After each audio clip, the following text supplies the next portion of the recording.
Welcome back everyone. This is the second video of part 3 of the installation work I did over at Thomas Towers. So with this video it's second fixing. We did some second fixing in the bathroom, the extractor fan, the LED strip lights underneath the cabinet, and then I did a bit of soldering as well, and some testing. I saved up a bit of testing for you as well, just to show you how the procedure and the way in which I do it. So yeah, without any further messing around, let's get straight into the video. Right, so the board's on and we've got a little bit more testing to do. Some second fixing to do upstairs in the bathroom. Wall lights, a fan, a dimmer switch, a couple of little bits really. And then obviously, like I say, carry on with some testing on the board. Some dead testing on a couple of sockets, a couple of circuits that I missed out, and some live testing on the rest. The outside lights I'm not going to manage to get to this time because they don't know what they want yet. They're going away, and I'm just going to put a joint it at one end so that it's safe and stuff like that. I'll probably test that side of it, but then obviously I can't test the whole circuit because we haven't got all the lamps connected in.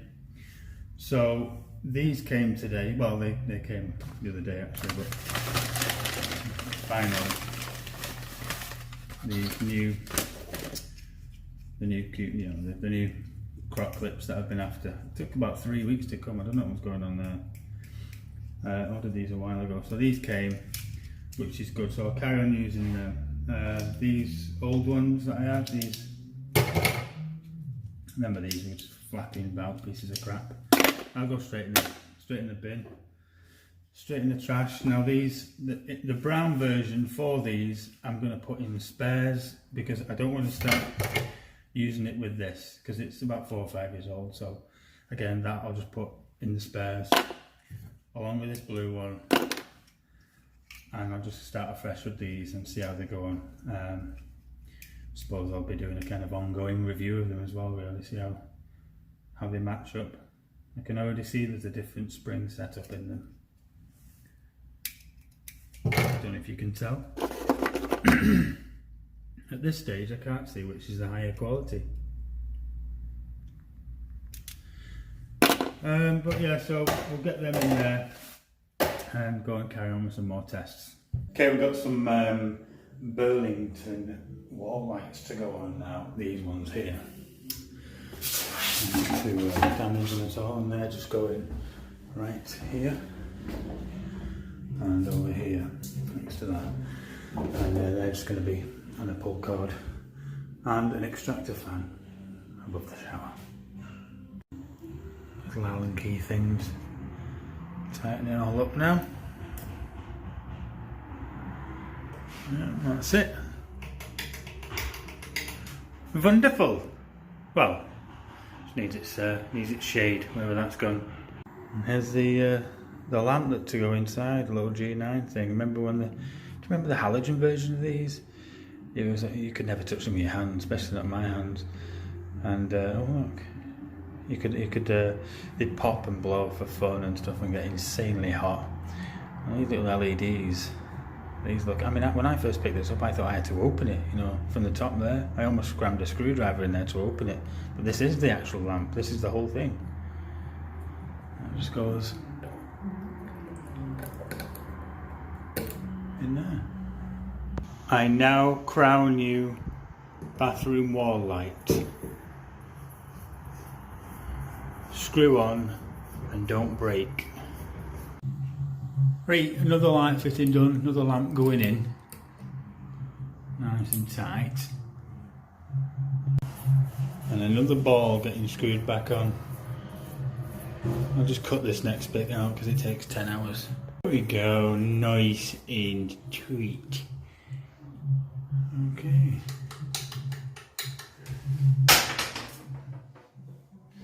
Okay, fans on, lights are on. Pretty much getting to the end of all this second fixing now. There's all kinds of crap going on here.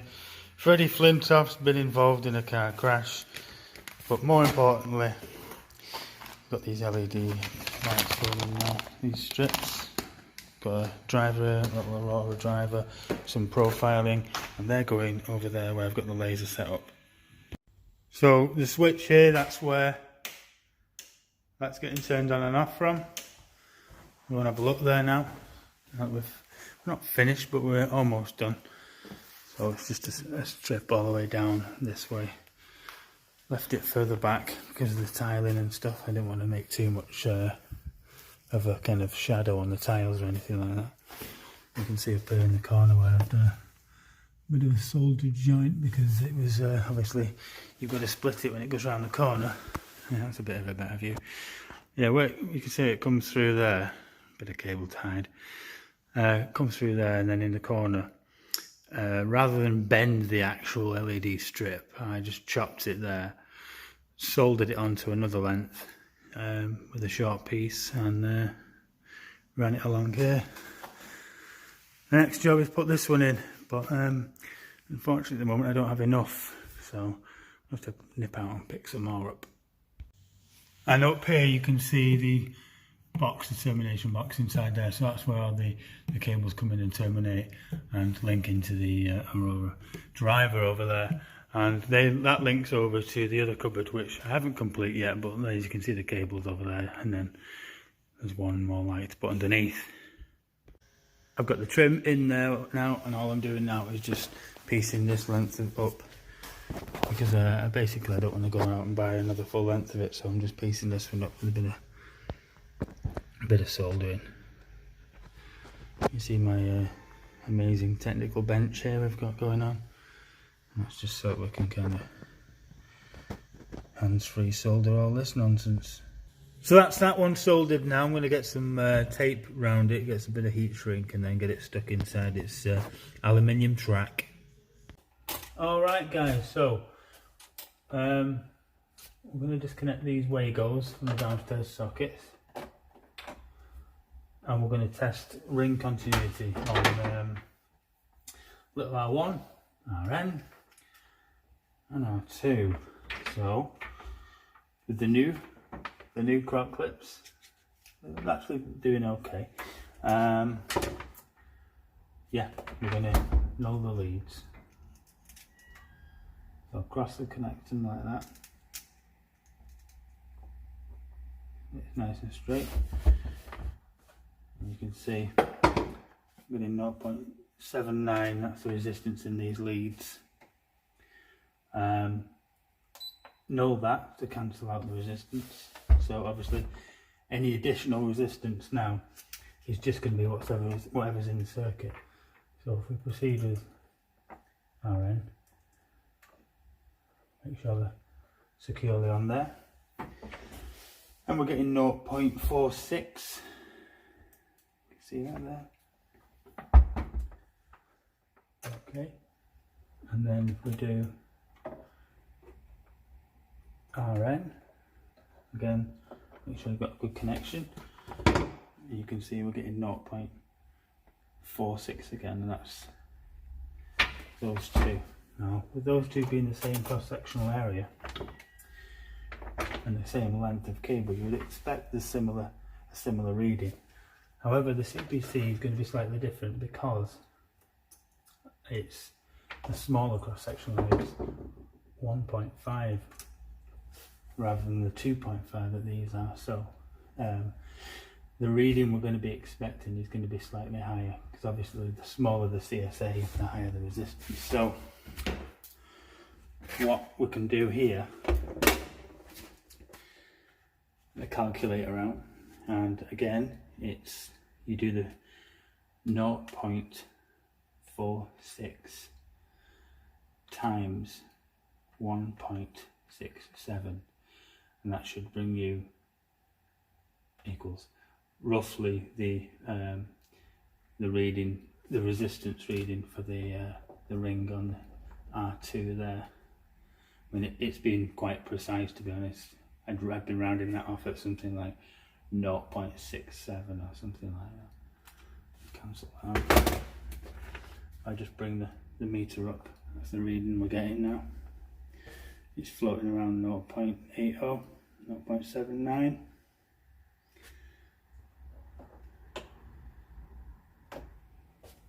Okay.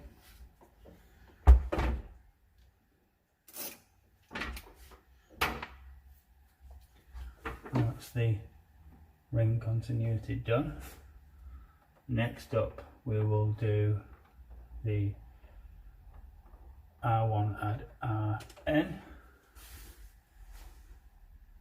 So we've connected up the outgoing leg of R1 to the incoming leg of Rn, the incoming leg of R1 to the outgoing leg of Rn. You can see that with the connectors there. And then we're going to get our plug top, put one in L, you can see it says L and it's brown, one in N, it's blue. Actually on this one, Q-Tex, they have a bit of black and a bit of red for the old school cable, so that you know. Okay, so we want to null this again, null all the resistance in the leads and any resistance in this by use of the 10mm spanner. Shove that across there. Now that's reading 0.79 at the moment, but we can go ahead and null that, bringing up 0. And then we're going to be going testing each socket outlet. The result we want is 0.4, what did we get, 0.46 and 0.46 equals 0.92 divided by 4 equals 0.23. So we're looking for 0.23. Let's go and have a look. Right, we've come in the lounge now. You'll notice the socket fronts are slightly off, just a couple of mil. That's because the customer's going to be masking them up and painting everything, decorating and stuff, so that doesn't stop us doing any testing as such. So still, with everything still nulled, remember that result we were looking for, 0.23. I've come over to another socket in the same room. Obviously we're going to test every single socket, just as a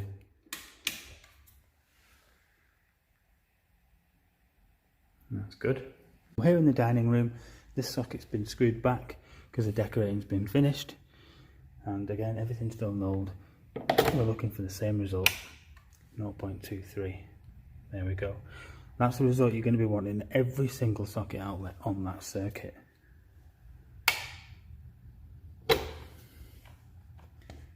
Okay, next up, R1 add R2.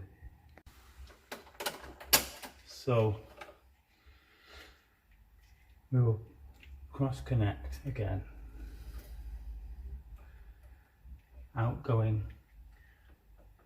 on the line, outgoing little R1 with incoming CPC and incoming little R1 with outgoing CPC, like so. That's got the two legs connected. The result we want for that, what we were looking for was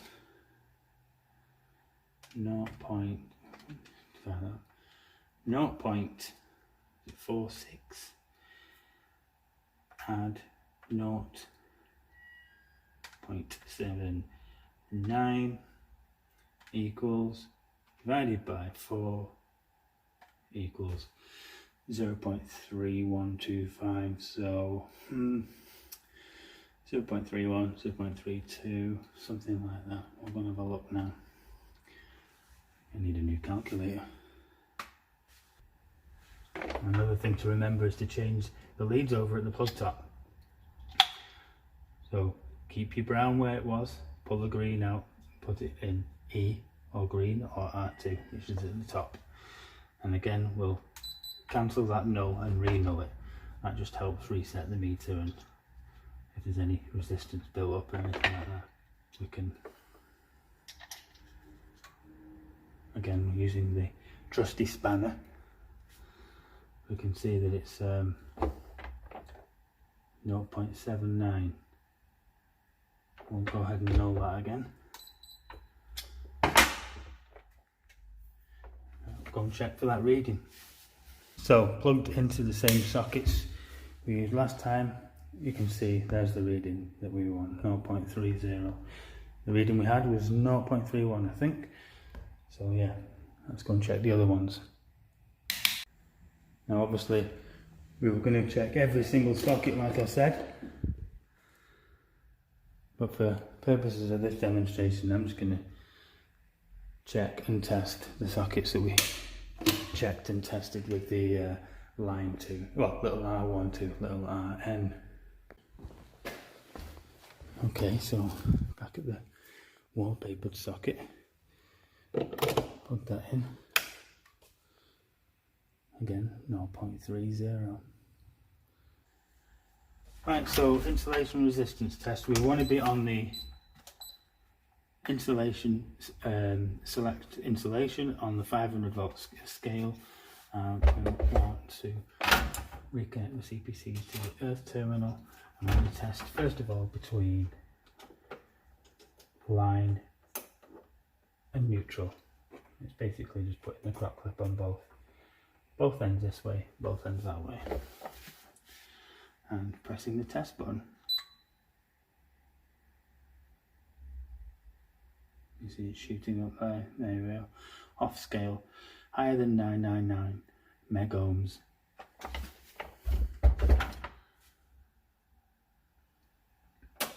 So the next test we'll do between line and earth. Again, same scale, and we're looking for the same result.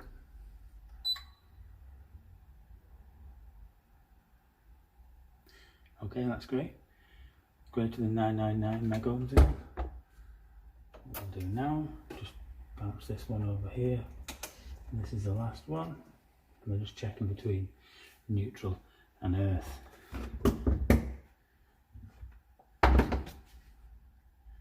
And again, we'll have to the same result, greater than 999.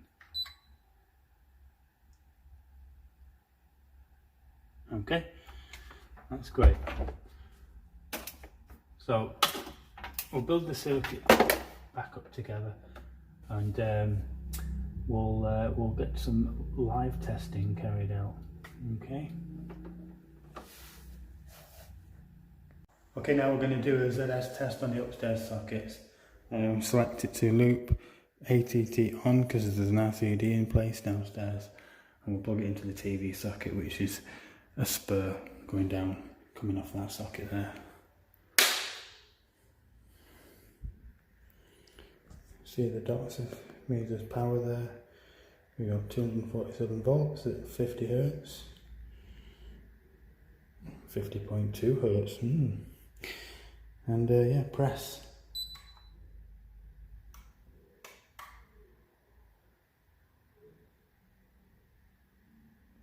Come on, 0.69, that's the ZS reading for the upstairs sockets. Okay, now we're going to do an RCD test. So select into RCD on the auto function.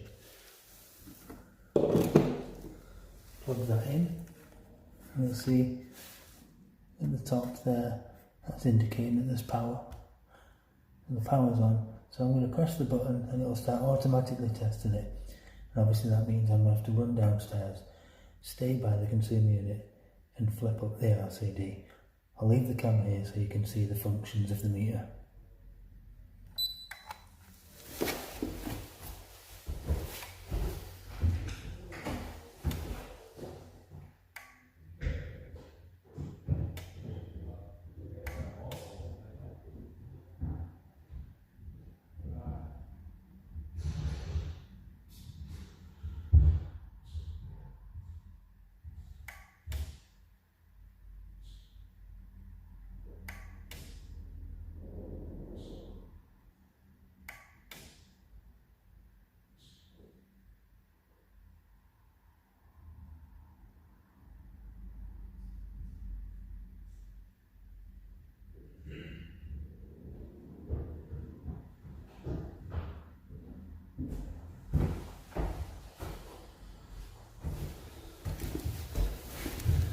Did it pass?